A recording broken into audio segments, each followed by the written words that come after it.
কিন্তু আমরা চাইছি এই যে মেডিকেল সিস্টেমটার মধ্যে একটা যে সমস্যা, মেডিকেল সিস্টেমের মধ্যে যে সমস্যা দেখা দিয়েছে, যার ফলে মানুষ চিকিৎসা পাচ্ছে না।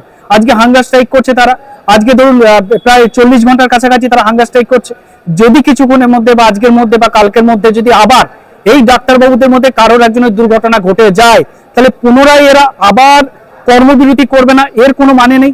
করতেই পারে, তার মানে কিন্তু আবার তারা কর্মবিরতিতে যেতে পারে। কারণ এর আগেও যখন মুখ্যমন্ত্রীর সাথে মিটিং করে আসার পরে তারা কর্মবিরতি তুলে নিয়েছিলেন এবং তারপরে দেখা যাচ্ছে আবার কর্মবিরতি তারা শুরু করেছিল। তো আজকে তারা যে হাঙ্গার স্ট্রাইক করছে, কালকে কোনো দুর্ঘটনা ঘটলে আবার তারা কর্মবিরতি করবে না, এর কিন্তু কোনো গ্যারান্টি নেই।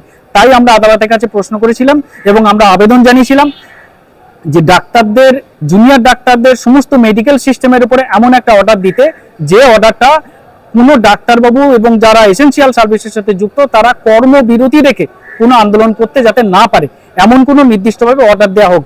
বিচারপতি সমস্ত বিষয়টা শুনেছেন এবং শোনার পরে তিনি বলেছেন যে মামলাটা যেহেতু এই জুনিয়র ডাক্তারদের একটা মামলা চলছে সুপ্রিম কোর্টে এবং টোটালটাই সুপ্রিম কোর্ট মনিটরিং করছেন, তাই উনি এটাকে ওনার অর্ডারে লিখেছেন যে আমরা সুপ্রিম কোর্টে যাওয়ার জন্য আমাদের বলেছে এবং মামলাটাকে পেন্ডিং রেখেছেন যে যাতে আমরা সুপ্রিম কোর্টে যাই। তো আমরা সুপ্রিম কোর্টে যাচ্ছি, আগামী 14 বা 15 তারিখে আমাদের সম্ভবত সুপ্রিম কোর্টের ডেট হবে, সেই ডেটে আমরা সুপ্রিম কোর্টে পুনরায় আবার ফাইল করব।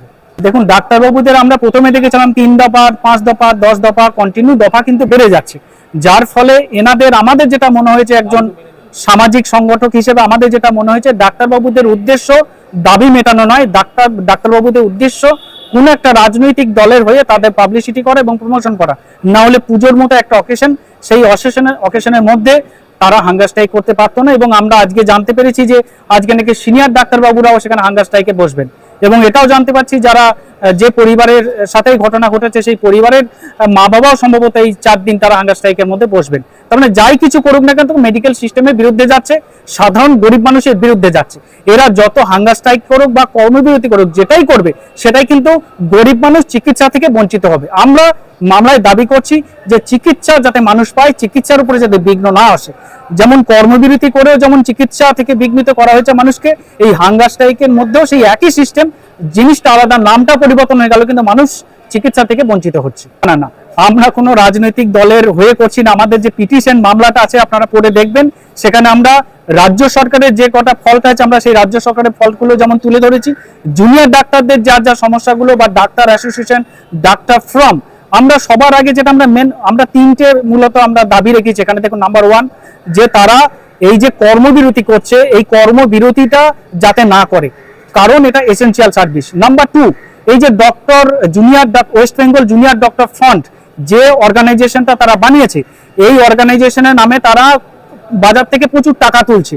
তাদেরকে কে অধিকার দিয়েছে, কোন অধিকারের ভিত্তিতে তারা টাকা তুলছে, এবং যে ইস্যুটা করা হয়েছে একটা লেটার প্যাডে তাদের শুধু লেখা রয়েছে West Bengal junior doctor front লেখা রয়েছে, কিন্তু সেখানে কোনো রেজিস্টার অ্যাড্রেস নেই, নির্দিষ্ট কোনো নাম নেই, কোনো রেজিস্ট্রেশন নাম্বার নেই, শুধুমাত্র একটা অ্যাকাউন্ট নাম্বার দেওয়া আছে। সেই অ্যাকাউন্ট নম্বরে তারা দিয়েছে যে পাবলিককে টাকা তোলার জন্য, কিন্তু সেখানে যারা টাকা দিচ্ছে, আমি নিজেও 5,000 টাকা দিয়েছিলাম, 5,000 টাকা দেওয়ার পর আমাকে কিন্তু কেউ মানি রিসিপ্ট দেয়নি। আমরা এটাও মামলাতে দাবি করেছিলাম যে যে টাকা তুলছে সেই টাকা তোলার অথরিটি এই জুনিয়র ডাক্তারদের কে দিয়েছে। এই যে কোটি কোটি টাকা বা 100 কোটি টাকাও হতে পারে, কত কোটি টাকা তুলেছে তার হিসাব আমরা মামলায় চেয়েছি। এবং আমরা চাইছি যে এই যে টাকাটা তোলা হচ্ছে এবং কোন খাতে খরচা হচ্ছে, টাকা তোলার অধিকারটাকে কে দিয়েছে, টাকা তোলার অনুমতি কি আছে, রেজিস্ট্রেশন নাম্বার কি আছে, সেটা পাবলিকের মধ্যে আসে না। তারা বলছে আমরা ট্রাস্ট বডি, মানে আমরা এটা অফিসিয়ালি শুনিনি, আনঅফিসিয়ালি ভাবে শুনেছি যে তারা একটা নাকি ট্রাস্ট গঠন করেছে। তাহলে ট্রাস্ট গঠন যদি করে, এই যত ডাক্তার হাঙ্গার স্ট্রাইক বা যত ডাক্তার এই বা যারা মিছিলে পা মেলাচ্ছে, তারা কি প্রত্যেকেই তারা কি ওই ট্রাস্টের মেম্বার? তাহলে মেম্বারশিপ কাগজ কোথায়? মেম্বারশিপ কাগজ আমরা দেখতে চাই যে কতজন যারা এই যে দেখলাম যা রাত দখল, দিন দখল, সকাল দখল, দুপুর দখল যে হলো, এখানে এত লক্ষ লক্ষ মানুষ যে যারা এলো, তারা মেম্বারশিপ ছাড়া কিভাবে তারা সেখানে গিয়ে রাত দখল, দিন দখল করতে গেল, এবং কবে তারা ট্রাস্টে রেজিস্ট্রেশন করেছে তার নথিটা সামনে আসুক, কত টাকা বাজার থেকে তুলেছে তার হিসাবটা পাবলিকের সামনে, মিডিয়ার সামনে দিক। কারণ এটা মানুষের প্রশ্ন। এই জুনিয়র ডাক্তার যে মেয়েটি মারা গেছে, আমাদের ছোট বোন, আমরা তীব্র প্রতিবাদ করি এবং দোষী এবং দোষীদের ফাঁসি চাই। কিন্তু যারা এই ইস্যুটাকে কেন্দ্র করে বাজার থেকে কোটি কোটি টাকা তুলে আত্মসাৎ করছে এবং এই জুনিয়র ডাক্তারের নাম ভাঙিয়ে যারা একটা বিরাট ফন্ড গঠন করার চেষ্টা করছে, যাদের অফিসিয়ালি কোনো অধিকার আছে কিনা আমাদের সেটা জানার দরকার। আমরা সাধারণ পাবলিক হিসাবে আমরা হাইকোর্টের কাছে পিটিশন করেছি, কে অথরিটি দিয়েছে, কি অথরিটি রয়েছে টাকা তোলার, পাবলিক ইস্যু করে নোটিফিকেশন করে, প্যাডে নোটিফিকেশন করে, ফেসবুকের মাধ্যম দিয়ে। আজকে আমি 5,000 টাকা দেওয়ার পর আমি রিসিভ পাইনি, আমার সাথে কেউ যোগাযোগ করেনি, তাহলে আমি কি আজকে ফেসবুক কোম্পানির মালিকের কাছে যাব যে অ্যাড্রেস দাও আমাকে, আমি 5,000 টাকা দিয়েছি, কোথায় রেজিস্টার অ্যাড্রেস আমাকে দাও? আজ আমি কি টুইটারের মালিকের কাছে যাব না না আমরা ইউটিউবের মালিকের কাছে যাব?